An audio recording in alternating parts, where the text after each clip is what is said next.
ప్రశ్న రావణ్ అరెస్ట్ అక్రమం. ఎస్సీ హోదా కోసం పోరాడుతున్న క్రైస్తవులను భయపెట్టడానికే ఈ పోలీసు చర్యలు. బెదిరింపులు ఆపండి, విదసం డిమాండ్.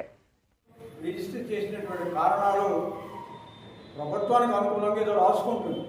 ఏమిటి? ఎవరో ఒక ఆయన బొజ్జ కుమార్ అనేటువంటి ఒక ఆయన ఏదో కంప్లైంట్ పెట్టాడని, వర్గాల మధ్య విభేదాలు సృష్టించేలాగా ఆయన మాట్లాడాడని రాశారు. కానీ మేము పరిశీలించింది ఆయన వర్గాల మీద పెట్టాడని కానీ, లేదా మల్లంలో కులవెలి గురించి మాట్లాడాడని కానీ, లేకపోతే పిఠాపురం స్కూల్లో కులవెలి గురించి మాట్లాడాడని కానీ, అందుకోసం అయితే పెట్టలేదు. పైకి అది కనిపించవచ్చు. ప్రశ్న రావణం ఇవాళ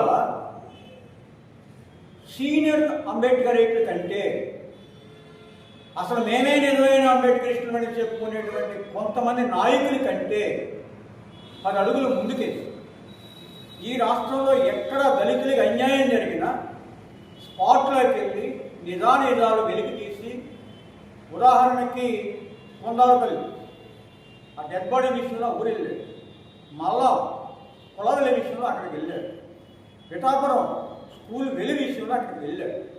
వెళ్ళి లోకల్గా ఏం జరుగుతుందో బయటికి తీసి సమాజానికి చెబుతూ కూటమి ప్రభుత్వం దళితుల పట్ల ఎలా వ్యవహరిస్తుందో ప్రపంచానికి చెప్పడం ఉన్నాడు. కాబట్టే అతని మీద కక్ష కట్టి ప్రభుత్వం ఈవేళ ఏదో ఒక్కతో ఈవేళ అతను కేసు పెట్టింది. మేము అడుగుతున్నాం, ఈవేళ నిజంగా మల్లం గురించి ఆయన మాట్లాడడం తప్పు అయితే ఆ యూట్యూబ్ ఆ ఊళ్ళోకి వెళ్ళినప్పుడే కేసు పెట్టి మీరు లోపల వేయాలి కదా. వేయాల. ఇవాళ ఐటీ యాక్ట్ పెట్టి లోపల వేస్తూ ఉంటారు. లోపల వేస్తారు, కోర్టుకి సరెండర్ చేస్తాం, 6 గంటలకు సరెండర్ చేస్తామని చెప్పి ఆ ఎస్ఐ గారికి చెప్పినట్టుగా సోషల్ మీడియాలో వచ్చింది. ఏమండి ఇది?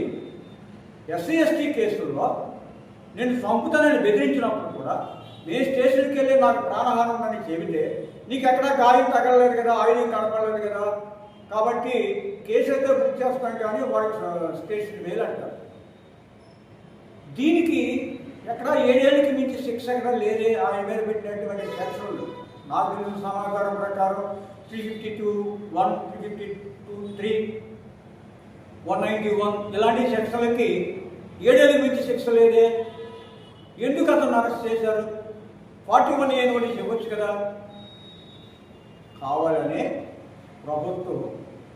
ప్రభుత్వానికి వ్యతిరేకంగా మాట్లాడేటువంటి అంబేద్కరిస్టుల గొంతు నొక్కడం కోసం, లేదా తమ హక్కుల కోసం పోరాడే వాళ్ళని భయభ్రాంతులకు గురి చేయడం కోసం ఇతను అరెస్ట్ చేశారని చెప్పి మేము భావిస్తూ ఉన్నాం. ఇలాంటి బెదిరింపులకి దళిత సమాజం భయపడదు. చంద్రబాబు నాయుడు గారు, పవన్ కళ్యాణ్ గారు, మీరు గుర్తుపెట్టుకోండి. గతంలో మీరు అన్న మాటలు ఆయన గుర్తు చేశారు తప్ప ఆయన సొంతంగా మాట్లాడడానికి వీడిలో రావా మాకు. సరే, మీరు పెట్టాలనుకున్నారు, పెట్టారు. తద్వారా ఎస్సీ హోదా కోసం పోరాడేటువంటి క్రైస్తవ సంఘాలు కానీ, రద్దు చేసిన పథకాల పునరుద్ధరించమని దెబ్బలాడేటువంటి, సప్లాన్ కోసం దెబ్బలాడేటువంటి దళిత సంఘాలు కానీ భయపడి మూసుకుని ఇంట్లో కూర్చుంటారు మీరు అనుకుంటున్నారేమో. అలాగే ఎప్పుడు ఆలోచించుతారు. ఖచ్చితంగా జనంలో చైతన్యం ఉంది. మీరు ఏం చేస్తున్నారో ప్రజలు గమనిస్తూ ఉన్నారు.